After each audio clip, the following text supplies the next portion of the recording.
Merci, Monsieur le Président. Monsieur Laurent, vous êtes avant tout un entrepreneur et derrière votre démarche, il y a une logique commerciale, une stratégie de visibilité, une volonté mercantile basée sur le buzz et sur des positions de rupture.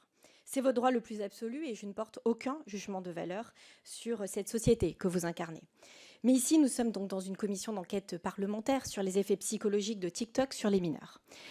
Donc permettez-moi de vous poser une question très simple, en tant que députée évidemment, mais aussi en tant que maman de 2 petites filles.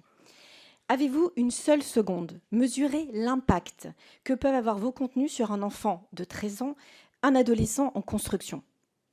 Je conçois que ces problématiques peuvent vous sembler quelque peu lunaires puisque vous n'êtes pas encore père, mais si vous projetez un instant en futur papa, accepteriez-vous que votre fille de 13 ans puisse suivre un homme comme vous sur TikTok? Est-ce que vous la laisseriez vous se nourrir de vos propos? Et alors, juste parce que je me permets de rebondir, mais vous avez déclaré chez Samira, mes parents ne veulent pas tomber sur mes vidéos. Enfin, vous l'avez un peu évoqué tout à l'heure. Donc c'est voilà, c'est juste pour rebondir.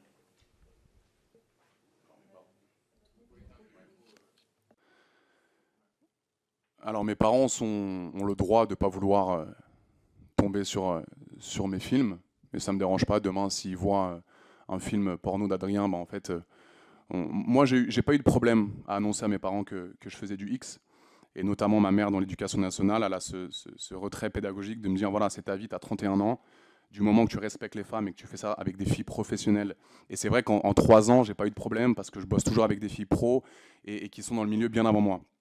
Pour répondre à votre question, encore une fois, je ne choisis pas ma communauté. Et la question, c'était si j'ai une fille de 13 ans, eh ben, je ferai l'éducation comme bon me semble. Je ferai part de beaucoup de communication avec ma future femme et je ferai en sorte d'y aller palier par palier et arriver à sa majorité. Elle comprendra que si elle veut se mettre sur les plateformes privées, eh ben, elle aura le droit. Je ne suis personne en tant que père pour dire à ma fille, je vais essayer de lui donner le bon chemin à prendre, mais si elle décide à 19-20 ans de créer un compte mime pour faire du contenu, elle le fera. Okay.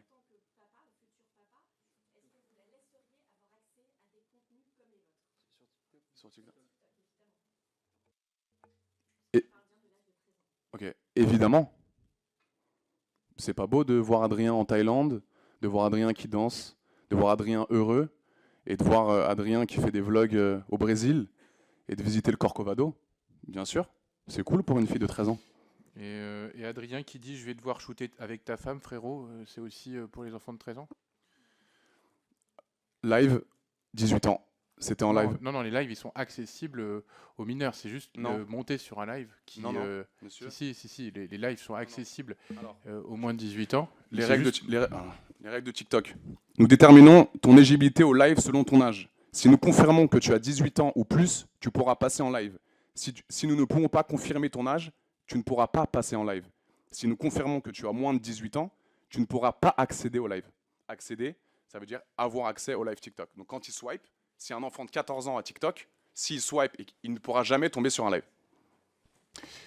La question était pourtant simple, presque humaine. Laisseriez-vous votre propre fille de 13 ans vous suivre? Et lui, il répond à tout sauf à ça. Ses parents, ses 31 ans, son futur de papa hypothétique?